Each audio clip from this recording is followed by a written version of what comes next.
Good morning, everybody. This is Dr. Mayorga, and I have not been on here for a little bit. Normally, I don't like to flood YouTube with one video after another because, first of all, I'm busy. Secondly, I really like to think about the things that I want to put up on YouTube.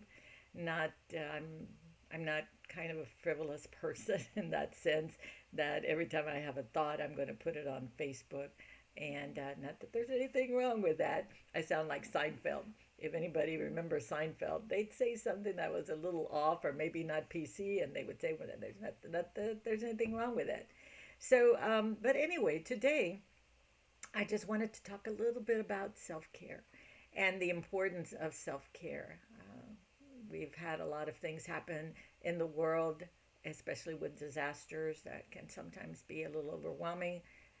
Just in the last couple of days, if I'm from Texas, people live down in the valley. They've had a lot of flooding, and those things are not things that you prepare for when it's something that is happens overnight or in a short amount of time. So within a few hours, I think it was Harlingen that got 15 inches of rain, and that can just be very devastating.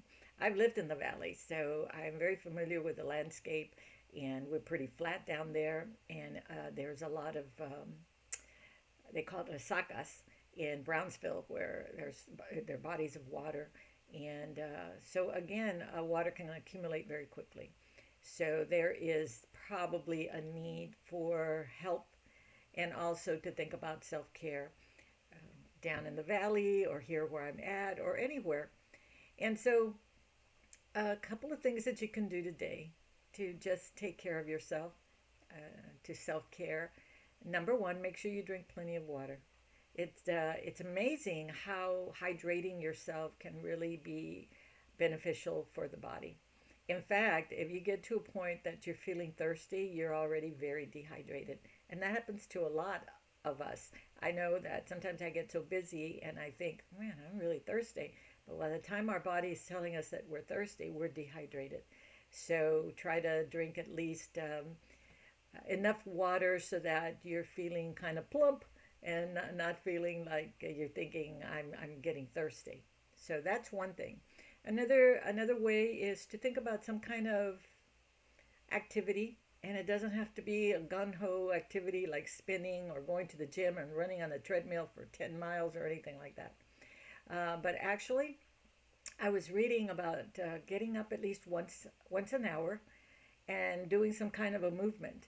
In fact, um, it's suggested that we get up and we just kind of hop around and move our bodies and shake our bodies. I remember when something to think about. As children, if you lived in a household where you were highly encouraged to play, that's what you did all day long.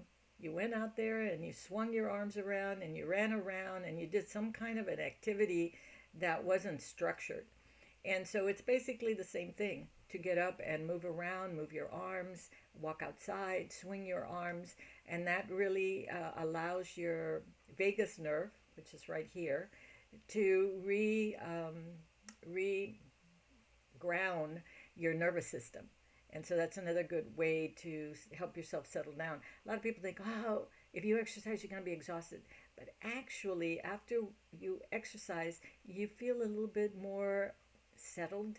You may be a little tired, but you still feel better than you did when you weren't doing anything. So there's a big difference there.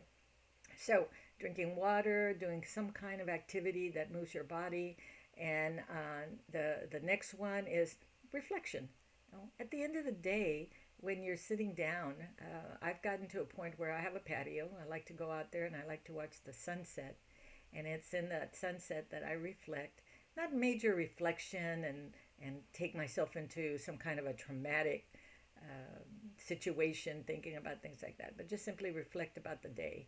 And was there anything that might have affected you in a way that it hasn't settled well so that you can reflect and process it and think about it and put it into perspective. And that's really important, how we put things into proper perspective. And there's such a thing as narrative therapy that I'm going to be doing something about that later. not today, but later in the future, which is about rewriting what has happened and putting it into perspective and helping us separate what happened that from who we are. And so reflection is important. So I just wanted to give you these little tidbits this morning as you go about your business and to think about it. So number one, make sure you hydrate. And number two, make sure you do some kind of activity that will allow you to move your body. And in fact, humming, if you're a singer, sing. That's another way that we reground our nervous system by singing or humming. And you can go through the house humming for about 5 minutes, and you will tend to feel better. And then, of course, at the end of the day, doing some kind of a reflection that will allow you to process how the day went, and is there anything that you've got to bring to the forefront and take care of, so that it doesn't linger and end up giving you an inability to have a good night's sleep. All right. So have a good day and enjoy. And make sure that you think about doing these little three things and then determine if they were helpful or not. Thank you.